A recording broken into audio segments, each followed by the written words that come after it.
ಸ್ನೇಹಿತರೆ, ಚರಿತ್ರೆಯ ಮತ್ತೊಂದು ವಿಡಿಯೋಗೆ ನಿಮಗೆಲ್ಲ ಪ್ರೀತಿಯ ಸ್ವಾಗತ. ಜಗತ್ತು ಯುದ್ಧದ ಬೆಂಕಿಯಲ್ಲಿ ಬಿದ್ದು ಧಗ ಧಗನೆ ಹೊತ್ತಿ ಉರಿಯುವ ಎಲ್ಲ ಲಕ್ಷಣಗಳು ಗೋಚರಿಸುತ್ತಿದೆ. ಒಂದ್ ಕಡೆ ಇಸ್ರೇಲ್ ಲೆಬನಾನ್ನಲ್ಲಿರುವ ಹಿಜ್ಬುಲ್ಲಾಗಳ ವಿರುದ್ಧ ಪೂರ್ಣ ಪ್ರಮಾಣದ ಯುದ್ಧವನ್ನೇ ಆರಂಭಿಸಿಬಿಟ್ಟಿದೆ. ಲೆಬನಾನ್ನ ಮೇಲೆ ದೀಪಾವಳಿಯಲ್ಲಿ ಪಟಾಕಿಗಳು ಸಿಡಿದಂತೆ ಮಿಸೈಲ್ಗಳು ಬಂದು ಸಿಡಿಯುತ್ತಿದೆ. ಲೆಬನಾನ್ ದೇಶದ ದಕ್ಷಿಣ ಭಾಗದಲ್ಲಿ ಮಿಸೈಲ್ಗಳ ಮಳೆಯೇ ಸುರಿಯುತ್ತಿದೆ. ಮತ್ತೊಂದು ಕಡೆ ಅತ್ತ ಉಕ್ರೇನ್ ಹಾಗೂ ರಷ್ಯಾ ನಡುವಿನ ಯುದ್ಧ ಮತ್ತೊಂದು ಹಂತಕ್ಕೆ ಹೋಗುವ ಎಲ್ಲ ಲಕ್ಷಣಗಳು ಗೋಚರಿಸುತ್ತಿದೆ. ಉಕ್ರೇನ್ಗೆ ನ್ಯಾಟೋದ ಪ್ರಮುಖ ದೇಶಗಳಾದ ಅಮೆರಿಕ ಹಾಗೂ ಬ್ರಿಟನ್ ತನ್ನ ಬ್ಯಾಲಿಸ್ಟಿಕ್ ಮಿಸೈಲ್ಗಳನ್ನು ಬಳಸೋದಕ್ಕೆ ಅನುಮತಿ ಕೊಡ್ತಾ ಇದ್ದಂತೆ ರಷ್ಯಾ ಕೊತನೆ ಕುದಿಯೋದಕ್ಕೆ ಶುರು ಮಾಡಿದೆ. ಮೊದಲೇ ಈ ಬಗ್ಗೆ ವಾರ್ನ್ ಮಾಡಿದ್ದ ರಷ್ಯಾ ಅಧ್ಯಕ್ಷ ಪುಟಿನ್ ಈಗ ರೋಷಾಗ್ನಿಯಲ್ಲಿ ಕುದಿಯುತ್ತಿದ್ದಾರೆ. ಉಕ್ರೇನ್ನಿಂದ ಒಂದೇ ಒಂದು ಬ್ಯಾಲಿಸ್ಟಿಕ್ ಮಿಸೈಲ್ ರಷ್ಯಾದ ಮೇಲೆ ಬಂದು ಬಿದ್ದರೂ ನಮ್ಮಲ್ಲಿರುವ ಬ್ರಹ್ಮಾಸ್ತ್ರವನ್ನ ಖಂಡಿತವಾಗಿಯೂ ಪ್ರಯೋಗ ಮಾಡೋದಾಗಿ ಪುಟಿನ್ ಎಚ್ಚರಿಕೆ ಕೊಟ್ಟಿದ್ದಾರೆ. ಪುಟಿನ್ ಬಳಿ ಇರುವ ಬ್ರಹ್ಮಾಸ್ತ್ರ ಯಾವುದು ಅನ್ನೋದು ನಿಮಗೆ ಚೆನ್ನಾಗಿ ಗೊತ್ತಿರಬಹುದು. ಅಣುಬಾಂಬ್. ಹೌದು, ಅಣುಬಾಂಬನ್ನೇ ಹಾಕಿ ಬಿಡ್ತೀವಿ ಅಂತ ಪುಟಿನ್ ಓಪನ್ ಆಗಿಯೇ ಹೇಳಿಬಿಟ್ಟಿದ್ದಾರೆ. ಪುಟಿನ್ ಈ ಮಾತನ್ನ ಕೇಳಿ ಜಗತ್ತು ಚಿಂತೆಗೆ ಬಿದ್ದಿದೆ. ಪುಟಿನ್ ಈ ಹಿಂದೆ ಯಾವತ್ತೂ ಕೂಡ ಅಣ್ವಸ್ತ್ರ ದಾಳಿಯ ಎಚ್ಚರಿಕೆಯನ್ನ ಕೊಟ್ಟಿರಲಿಲ್ಲ. ಆದರೆ ಈಗ ಡೈರೆಕ್ಟ್ ಆಗಿಯೇ ನ್ಯೂಕ್ಲಿಯರ್ ದಾಳಿಯ ವಾರ್ನಿಂಗ್ ಕೊಟ್ಟು ಬಿಟ್ಟಿದ್ದಾರೆ. ಪುಟಿನ್ ಏನ್ ಮಾಡೋದಕ್ಕೂ ಕೂಡ ಹಿಂದೆ ಮುಂದೆ ನೋಡದ ಜಾಯಮಾನದವರು. ಹೀಗಾಗಿ ಜಗತ್ತಿನಲ್ಲಿ ಹೊಸ ಚರ್ಚೆ ಶುರುವಾಗಿದೆ. ಒಂದು ವೇಳೆ ರಷ್ಯಾ ನ್ಯೂಕ್ಲಿಯರ್ ದಾಳಿ ಮಾಡಿಬಿಟ್ಟರೆ ಜಗತ್ತಿನಲ್ಲಿ 3ನೇ ಮಹಾಯುದ್ಧ ನಡೆಯೋದು ಫಿಕ್ಸ್. ಹೀಗೆ ಒಂದು ಕಡೆ ಅಣ್ವಸ್ತ್ರ ದಾಳಿಯ ಭೀತಿ ಶುರುವಾಗಿದ್ದರೆ ಮತ್ತೊಂದು ಕಡೆ ಲೆಬನಾನ್ ಇಸ್ರೇಲ್ ಗಡಿಯಲ್ಲಿ ಭಾರತೀಯ ಸೈನಿಕರು ನಿಯೋಜನೆಗೊಂಡಿದ್ದಾರೆ. ಅರೆ, ಯುದ್ಧ ನಡೀತಾ ಇರೋದು ಹಿಜ್ಬುಲ್ಲಾ ಹಾಗೂ ಇಸ್ರೇಲ್ ನಡುವೆ. ಅಲ್ಲಿ ಭಾರತೀಯ ಯೋಧರಿಗೆ ಏನ್ ಕೆಲಸ? ಭಾರತ ಇಸ್ರೇಲ್ಗೆ ತನ್ನ ಸೇನೆಯನ್ನ ರವಾನೆ ಮಾಡಿಬಿಡ್ತಾ? ಇಸ್ರೇಲ್ ಗಡಿಯಲ್ಲಿ ಭಾರತೀಯ ಯೋಧರು ನಿಯೋಜನೆಯಾಗಿದ್ದು ಯಾಕೆ? ರಷ್ಯಾ ಹಾಗೂ ಉಕ್ರೇನ್ ನಡುವಿನ ಯುದ್ಧ ಎಲ್ಲಿಗೆ ಬಂದು ನಿಲ್ಲುತ್ತೆ? ಪುಟಿನ್ ಏನೆಲ್ಲ ವಾರ್ನಿಂಗ್ ಕೊಟ್ಟಿದ್ದಾರೆ ಎಲ್ಲವನ್ನ ಡೀಟೇಲ್ ಆಗಿ ತೋರಿಸ್ತೀವಿ ನೋಡಿ.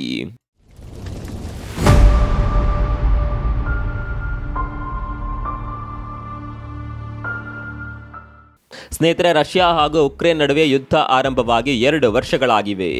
ಈಗಲೂ ಯುದ್ಧ ನಡೀತಾ ಇದೆ. ಈ 2 ವರ್ಷದ ಅವಧಿಯಲ್ಲಿ ತುಂಬಾ ಸಲ ರಷ್ಯಾ ನ್ಯೂಕ್ಲಿಯರ್ ದಾಳಿ ಮಾಡಿಯೇ ಬಿಡುತ್ತೆ ಅನ್ನುವ ಸುದ್ದಿಗಳು ಹಬ್ಬಿದ್ದವು.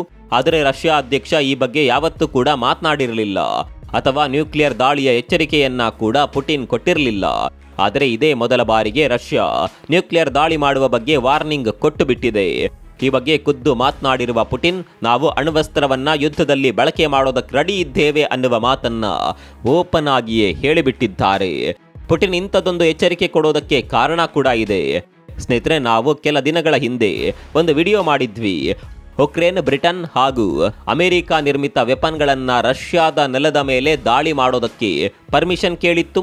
ಈ ಹಿಂದೆ ಅಮೆರಿಕ ಹಾಗೂ ಬ್ರಿಟನ್ ತಾವು ಪೂರೈಸಿದ ಯಾವುದೇ ರಕ್ಷಣಾ ಉಪಕರಣಗಳನ್ನ ರಷ್ಯಾದ ಮೇಲಿನ ದಾಳಿಗೆ ಉಪಯೋಗ ಮಾಡಬಾರದು, ಅದನ್ನ ಕೇವಲ ರಕ್ಷಣೆಗೆ ಮಾತ್ರ ಬಳಕೆ ಮಾಡಬೇಕು ಅನ್ನುವ ಕಂಡೀಷನ್ ಅನ್ನ ಉಕ್ರೇನ್ ಮೇಲೆ ಹಾಕಿತ್ತು. ಆದರೆ ಕಳೆದ 1 ತಿಂಗಳಿನಿಂದ ಇದೊಂದು ಷರತ್ತು ತೆಗೆಯುವಂತೆ ಉಕ್ರೇನ್ ಈ 2 ದೇಶಗಳ ಬಳಿಯಲ್ಲಿ ಪರಿಪರಿಯಾಗಿ ಬೇಡಿಕೊಂಡಿತ್ತು. ಇದೀಗ ಕೊನೆಗೂ ಉಕ್ರೇನ್ ಮನವಿಗೆ ಸ್ಪಂದಿಸಿದ ನ್ಯಾಟೋ ದೇಶಗಳು ತಮ್ಮ ಅಸ್ತ್ರಗಳನ್ನ ರಷ್ಯಾದ ಮೇಲೆ ದಾಳಿ ಮಾಡೋದಕ್ಕೆ ಬಳಸಲು ಅಸ್ತು ಅಂದುಬಿಟ್ಟಿವೆ. ನ್ಯಾಟೋ ದೇಶಗಳ ಈ ನಿರ್ಧಾರವೇ ಪುಟಿನ್ ಕೋಪ ನೆತ್ತಿಗೇರಿಸಿದ್ದು. ರಷ್ಯಾದ ಮೇಲೆ ಯಾವುದೇ ದಾಳಿಯಾದರೂ ನಾವು ಅಣ್ವಸ್ತ್ರವನ್ನ ಬಳಕೆ ಮಾಡೋದಕ್ಕೆ ರೆಡಿ ಇದ್ದೇವೆ ಅಂತ ಪುಟಿನ್ ನೇರವಾಗಿಯೇ ಹೇಳಿಬಿಟ್ಟಿದ್ದಾರೆ. ಇದಕ್ಕಾಗಿ ತಮ್ಮ ನೆಲದ ಕಾನೂನನ್ನ ಕೂಡ ಬದಲಾವಣೆ ಮಾಡ್ತೇವೆ ಅಂತ ಪುಟಿನ್ ಹೇಳಿದ್ದಾರೆ. ಸ್ನೇಹಿತರೆ, ನಿಮ್ಗೆ ಗೊತ್ತಿರಲಿ, ಯಾವುದೇ ನಾನ್ ನ್ಯೂಕ್ಲಿಯರ್ ದೇಶದ ಮೇಲೆ, ಅಂದರೆ ನ್ಯೂಕ್ಲಿಯರ್ ಬಾಂಬ್ ಅನ್ನ ಹೊಂದದೇ ಇರುವ ದೇಶದ ಮೇಲೆ ಯಾವುದೇ ಕಾರಣಕ್ಕೂ ಅಣ್ವಸ್ತ್ರ ದಾಳಿ ಮಾಡಬಾರದು ಅನ್ನುವ ನಿಯಮ ರಷ್ಯಾದಲ್ಲಿದೆ. ಆದರೆ ಆ ನಿಯಮವನ್ನ ಈಗ ಬದಲಾಯಿಸಿ ತಮ್ಮ ಮೇಲೆ ಬೇರೆ ದೇಶಗಳ ಸಹಾಯ ಪಡೆದು ಯಾರೇ ದಾಳಿ ಮಾಡಿದ್ರು ಅಣ್ವಸ್ತ್ರ ದಾಳಿ ಮಾಡೋದಕ್ಕೆ ಅವಕಾಶ ಇರುವ ಹಾಗೆ ರಷ್ಯಾದ ಕಾನೂನನ್ನೇ ಬದಲಾವಣೆ ಮಾಡೋದಕ್ಕೆ ಪುಟಿನ್ ಹೊರಟಿದ್ದಾರೆ. ಈ ಬಗ್ಗೆ ಹೇಳಿಕೆಯನ್ನ ಕೂಡ ಕೊಟ್ಟು ಬಿಟ್ಟಿದ್ದಾರೆ. ಪುಟಿನ್ ಇಲ್ಲಿ ಮತ್ತೊಂದು ಮಾತನ್ನ ಕೂಡ ಹೇಳಿಬಿಟ್ಟಿದ್ದಾರೆ. ಕೇವಲ ದಾಳಿಯಾದರೆ ಮಾತ್ರವಲ್ಲ, ನಮ್ಮ ಮೇಲೆ ದಾಳಿಯಾಗೋದಕ್ಕೆ ಸಿದ್ಧತೆ ನಡೆದಿದೆ ಅನ್ನುವ ಕ್ಲಿಯರ್ ಮಾಹಿತಿ ಸಿಕ್ಕಿದ್ರೂ ಕೂಡ ನಾವು ಹಿಂದೆ ಮುಂದೆ ನೋಡದೆ ನ್ಯೂಕ್ಲಿಯರ್ ದಾಳಿ ಮಾಡಿ ಬಿಡ್ತೇವೆ ಅಂತ ಪುಟಿನ್ ಗರ್ಜಿಸಿದ್ದಾರೆ. ಪುಟಿನ್ ಈ ಸಂದೇಶವನ್ನ ಕೇವಲ ರಷ್ಯನ್ನರಿಗೆ ನೀಡುತ್ತಾ ಇಲ್ಲ, ಬದಲಿಗೆ ಇಡೀ ಜಗತ್ತಿಗೆ ಈ ಸಂದೇಶ ಹೋಗಬೇಕು ಅನ್ನುವ ಕಾರಣಕ್ಕಾಗಿ ಇಂಗ್ಲಿಷ್ ಭಾಷೆಯನ್ನೇ ಈ ಎಚ್ಚರಿಕೆಯಲ್ಲಿ ಬಳಸಲಾಗಿದೆ. ಅಂದ್ರೆ ಈ ವಾರ್ನಿಂಗ್ ಇಡೀ ಜಗತ್ತಿಗೆ ಗೊತ್ತಾಗಲಿ ಅನ್ನುವ ಉದ್ದೇಶ ಇದರ ಹಿಂದೆ ಇದೆ. ಇದು ಕೇವಲ ಹೇಳಿಕೆಯಲ್ಲ, ಎಚ್ಚರಿಕೆಯ ಸಂದೇಶ. ಇನ್ನು ರಷ್ಯಾದ ಕಾನೂನು ಬದಲಾವಣೆ ಬಗ್ಗೆ ಪ್ರಕ್ರಿಯೆ ಶುರುವಾಗಿ ಬಿಟ್ಟಿದೆ.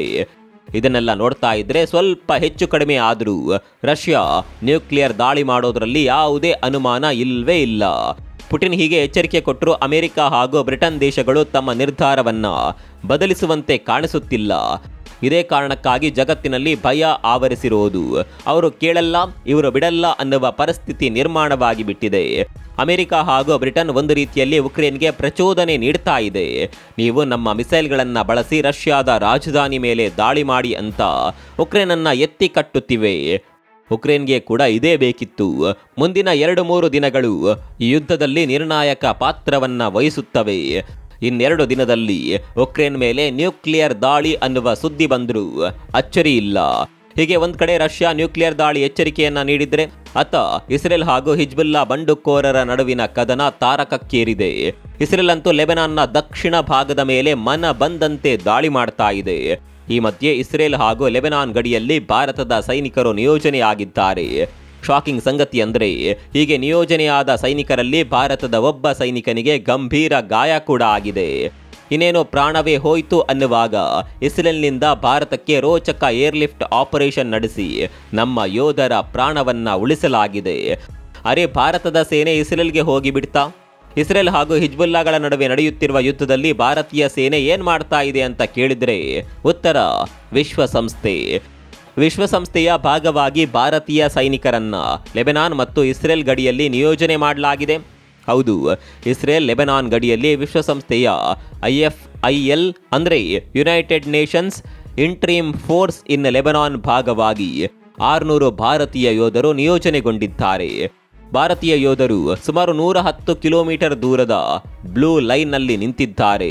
ಈ ಹಿಂದೆ ಕೂಡ ಇಸ್ರೇಲ್ ಮತ್ತು ಹಿಜ್ಬುಲ್ಲಾ ನಡುವೆ ಸಂಘರ್ಷ ನಡೆದ ಸಂದರ್ಭದಲ್ಲೂ ಕೂಡ ಯೋಧರನ್ನ ನಿಯೋಜನೆ ಮಾಡಲಾಗಿತ್ತು.